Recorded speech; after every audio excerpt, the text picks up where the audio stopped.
आज social house में दूसरी बार आकर बहुत खुशी हो रही है और काफ़ी नया नया ऑफिस है, काफ़ी अच्छे से मैनेज भी किया हुआ है। हालांकि आज दूसरी बार आया हूँ तो आप सभी को सुनकर भी काफ़ी अच्छा लगा, काफ़ी लोगों ने काफ़ी अच्छा बोला। लाइफ में जब समस्याएं आ जाती हैं, प्रॉब्लम्स आती हैं, तो दो तरह के लोग होते हैं। एक तो वो होते हैं जो समस्या आ गई और वो रोना चालू, दूसरे को दुखड़ा सुनाना चालू, और एक वो होते हैं जो अपनी प्रॉब्लम्स को देखते हैं और समझते हैं। जो दूसरे वाली कंडीशन है ना, जो अपनी प्रॉब्लम्स को देखना शुरू करते हैं, समझना शुरू करते हैं, उनका व्यक्तित्व तो आगे जाके इतना महान बन जाता है कि बड़ी से बड़ा चट्टान वाली प्रॉब्लम्स उनको हरा नहीं सकती, उनको हिला नहीं सकती। लेकिन जो लोग होते हैं ना रोतड़ू टाइप के, तो उन लोगों का फिर कुछ हो भी नहीं सकता।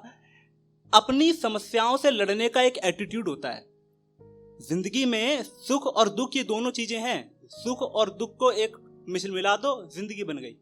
जिंदगी में सुख और दुख है, आप किसी को अलग अलग नहीं कर सकते। तो कविता मैंने लिखी है और ये कविता प्रदर्शित करती है कि एक कवि या फिर कोई भी व्यक्ति जब अपने दुखों के सामने चट्टान की तरह खड़ा होता है तो उसका एक एटीट्यूड क्या होता है। हम तो कांटों की शैया पर करवट लेकर सोते हैं।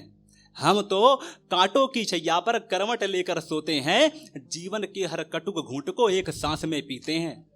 हम तो कांटों की शैया पर करवट लेकर सोते हैं, जीवन के हर कटुक घूंट को एक सांस में पीते हैं। यह ना समझो यह अभिमानी हुड़दंगों की बस्ती है, जीवन के दुख में हिचकोले खाती दीवानों की कश्ती है। और अगर मुझे दीवाना कहते हो तो वो दीवाना वो वाला नहीं जो निब्बा, ये दीवाना है जिसे दीवानगी है कर्म की, जिसे दीवानगी है आगे बढ़ने की। तो दीवाना हूं मैं तो जीवन के अविचल प्रयासों का। दीवाना हूं मैं तो जीवन के अविचल प्रयासों का, अनुशासन का और दिव्य कर्मों के उच्च प्रकाशों का। जगभर से मैं मीत निभाता, ना किसी से बैर है, जीवन की चलती गाड़ी बस पल दो पल की सैर है। और जब इंसान प्रॉब्लम्स को फेस कर रहा होता है ना, तो कुछ लोग ऐसे भी आते हैं, आप उनकी हेल्प कर रहे हो, वो आपके पीठ में खंजर भोंक देते हैं। कई लोग दगाबाजी भी आते हैं, किसी का ब्रेकअप हो गया, अब उसी में परेशान है, हाय मैं क्या करूं।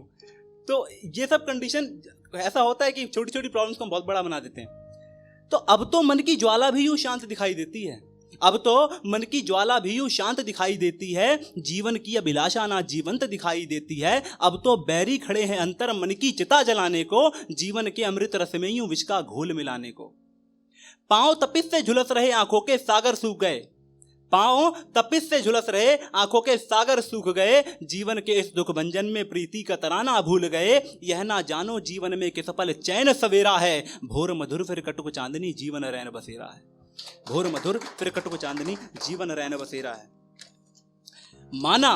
माना तेरे जीवन में पग पग पर बाधाएं हैं, माना तेरे जीवन में पग पग पर बाधाएं हैं। माया के इस मकड़ जाले ने रौंदी कुचली आशाएं हैं, सपने हैं तेरे भी कि तू भी कुछ हासिल कर जाए, जीवन में अपने सपनों की नई कहानी गढ़ जाए।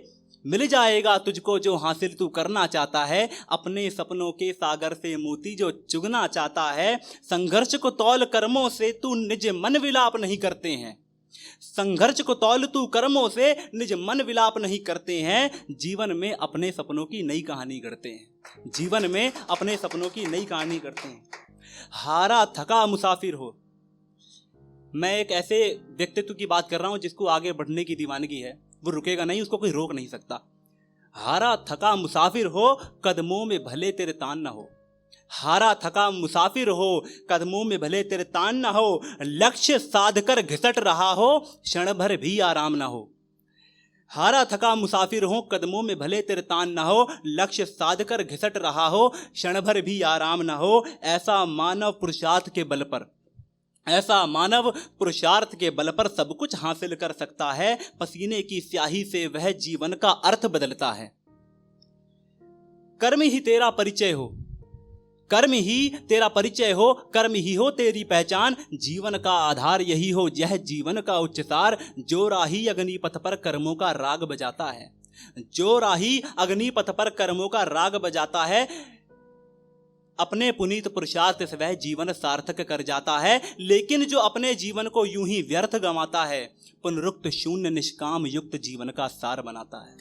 पुनरुक्त शून्य निष्काम युक्त जीवन का सार बनाता है। और अगर आप जीवन को इस तरह से जीते जाएं, जीवन में आती हुई चुनौतियों को परखते जाएं, देखते जाएं कि मेरे जीवन में परिवर्तन क्या हो रहे हैं, तो आगे जाके कवि एक संकल्पना लिखता है कि शायद अपने जीवन में, शायद अपने सपनों की शाम कहीं जीवन की पुलकित भोर बने।